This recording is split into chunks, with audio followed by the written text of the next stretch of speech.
Hi, welcome to Matt and Matt is Important. In this episode, I'd like to speak about how we can deal with racism, how we can combat racism. Let me start with a little story.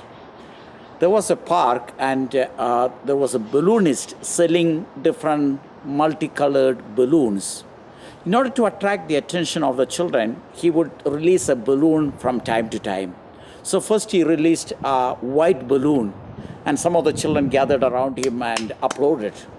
Then he released a red balloon and children clapped again. Then a blue balloon, a yellow balloon, and so on. There was an Afro-American kid standing nearby and he asked the balloonist, "Sir, if you release a black balloon, will it also go up?" And the balloonist said, "Yes, my dear child. What raises the balloon is not the color, but the helium inside. What raises the balloon up in the sky is the helium inside." So, my dear friends, the color of the balloon doesn't matter. What is important is what is inside the balloon. So, also, I want to say what is important is not the externals, the color. They are insignificant. What is most important is what is inside the people. Every human being, they have flesh and blood, and the blood is red color. It's the same for everyone. I'd like to offer you 4 tips on how we can deal with racism, how we can combat racism. Number 1, educate yourself and stay informed. Understand why people are different. Consider that racist stereotypes are largely rooted in ignorance. Confront ignorance with the truth. Try to step outside of your shell. Learn as much as you can about other races, languages, and cultures. Knowledge is power. Read the news, not just from a single source. Absorb as many perspectives as possible. Carefully consider the bias behind each source. The second point is this: keep an open mind. Accept others even if they don't accept you. You do not need to become colorblind. You can appreciate other races and cultures for the things that make them unique. Embrace uniqueness and wherever you encounter it. The third point is find your voice.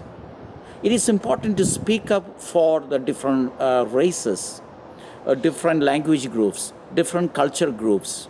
So in order to combat racism, once you have a good understanding, when someone in your family or your friends speak against a particular race or a tribe or a culture, have a good voice, speak up. Then you have social media. I'm sure all of us have one social media or other: email, Facebook, Twitter, and so on. Post things that you like about other cultures. And if you see some negative, try to find some positive and put some positive spin to the things that are negative. And number 4, create a dialogue. It is important that we speak to people, meet people who are different from you. Listen to people from all races and cultures.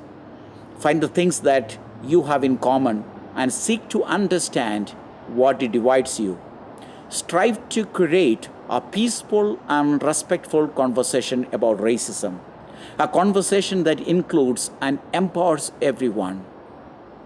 Understand that we must work together in collaboration to create an inclusive society. Let me end with a beautiful story. A master was at the bank of a river teaching his disciples, and the master asked the disciples, "When is the dawn? When is the daybreak? When is really morning?" And one of the disciples said, "You see far away a cow and a donkey, and you know which is a donkey and which is a cow. When you can differentiate between the two, that is dawn." The master was not too satisfied. Another disciple said, "You see far away an orange tree and an apple tree. And if you can differentiate which is an apple tree, which is an orange tree, it is dawn. The master was not satisfied. And the other disciples continued to give varied answers. And finally, the master said, all you have said is good. To me, it is dawn when you can look into the eyes of your neighbor and see in their eyes your brother and your sister. That is dawn.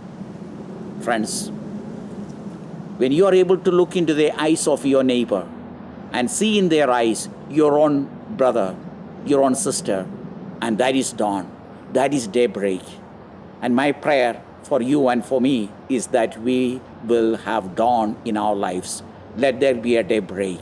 Let there be light, and appreciate the other cultures and races. May God bless you.